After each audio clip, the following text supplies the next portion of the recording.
श्रोता प्रेमियों, मैं राम सागर शास्त्री आप लोगों के समक्ष एक प्रसंग रखने जा रहा हूँ। अंगद जन्म। देखिए, एक बार मधुरा नाम की एक अप्सरा थी। उसने भगवान शंकर को कैलाश पर्वत पर अकेले देखा।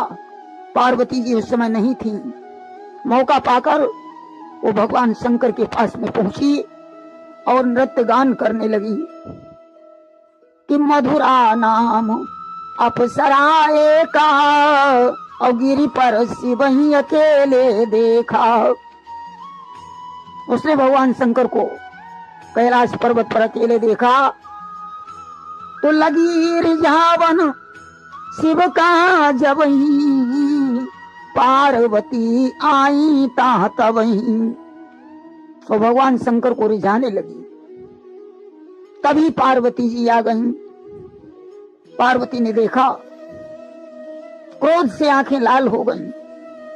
गुस्से में उन्होंने श्राप दे दिया कि बेगी साप ते ही दीन गहाई, अब तुम हो मेढक की जाई। जा दुष्टा, तुम मेढक की तरह उछल रही थी, इसलिए मैं तुझे श्राप देती हूँ, तुम मेढकी हो जा। सजनों, आज मधुरा ने हाथ जोड़कर विनय की कि मेरा उद्धार कैसे होगा। कि सो का वचन अमोघ तुम्हारा, अब कस हुई है उद्धार हमारा। मेरा उद्धार कैसे होगा? तो पार्वती को दया आई। बोली, मेढकी बनकर जब 12 वर्ष व्यतीत करोगी तो फिर तुम्हें मनुष्य का जन्म मिल जाएगा। कि यही विधि 12 वर्ष बितई हूँ और तब मनुष्य को तन फिर पई हूँ, फिर तुम्हें मनुष्य का जन्म प्राप्त हो जाएगा। सजनों, मधुरा एक मेढकी बन गई और कैलाश पर्वत के इधर उधर रहने लगी। एक दिन की बात है कि सप्तऋषि वहां आकर के ठहर गए। सप्तऋषि सज्जनों मांग करके दूध लाए थे। उन्होंने आग पर दूध को रख दिया और भिक्षा के लिए चले गए। जब वापस लौट कर आए तो दूध गर्म हो रहा था। इधर क्या हुआ कि एक दिन दूध गर्म हुई रहे और सर पर एक तेहिमा गिर गए। एक दिन दूध गर्म हो रहा था, एक सर्प उसमें जाकर के गिर गया और वहां उसमें गिर करके मिश्रित हो गया। सजनों, मेढकी ये देखती रही। इधर सप्तऋषि वापस आए तो उन्होंने दूध पीने के लिए अपना अपना पात्र निकाला। मेढकी ने देखा, विचार करती है कि ये दूध अगर ऋषि पिएंगे तो इनकी मृत्यु हो जाएगी। जैसे ही उन्होंने पीना चाहा, मेढकी उस दूध में कूद पड़ी। सजनों, ऋषियों को पहले तो बड़ा क्रोध आया, लेकिन जब उन्होंने सर्प को देखा तो बड़ी तारीफ करने लगे कि धन्य धन्य मेढकी महाना और तुम बचाई लीन मम प्राणा। हे मेढकी, तुझे धन्य है, तुझे धन्यवाद है। अरे तूने हमारे प्राणों को बचा लिया। आज सजनों, ऋषियों ने कमंडल से जल लिया और जले अभिमंत्री सप्तऋषि राई और तुरंत ही कन्या दीन बनाई। जल अभिमंत्रित करके आज उस मेढकी को उन्होंने एक कन्या बना दिया। सजनों, कन्या धीरे धीरे बड़ी हुई और कश्यप सुत मैदानव आवा, हे मां नारी संग बहुलावा। जब कन्या बड़ी हो गई,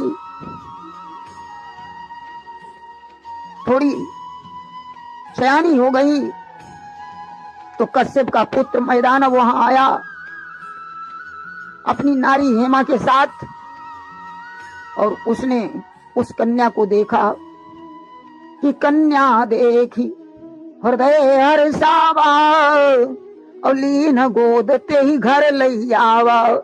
उसने वो कन्या ऋषियों से मांग ली और अपने घर में लाया। बहुविधि पालन पोषण कीना मंदोदरी नाम धरी दीना। और उसका बहुत से प्रकार से पालन पोषण किया, मंदोदरी उसका नाम धर दिया। सजनों, ये कहानी कुछ लोग ऐसे भी कहते हैं कि मंदोदरी अप्सरा तारा अवती बाली बानर की दारा। मंदोदरी और तारा ये नाम की दो अप्सराएं थीं जो बाली की पत्नियां थीं। बताए एक दिन जब बाली घर में नहीं था तो अवसर जब दशानन चीना तो जाई हरण दो न कहूं की ना। जब मौका मिला तो रावण ने दोनों का हरण कर लिया।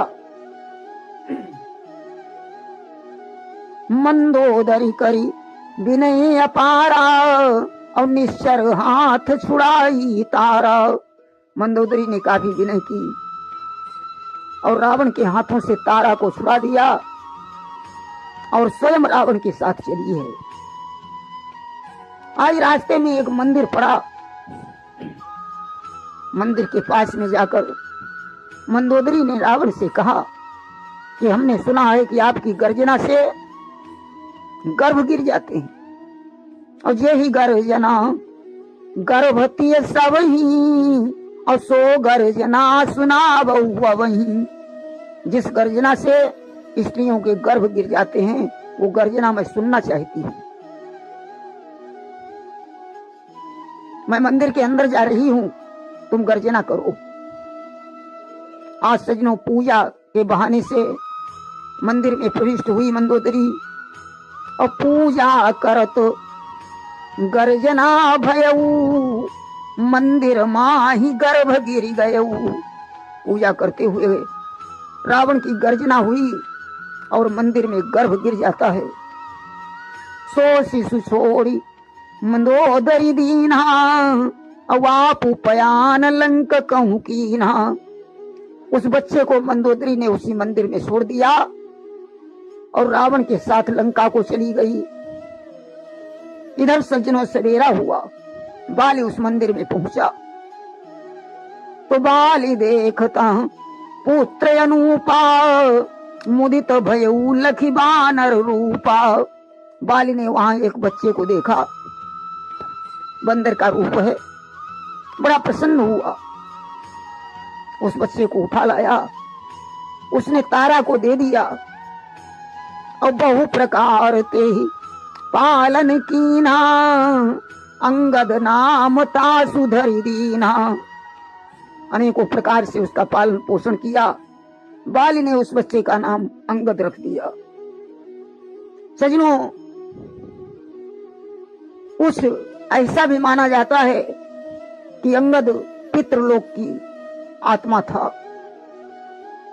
जो भी हो, प्रेम श्री वृंदावन बिहारी लाल की जय।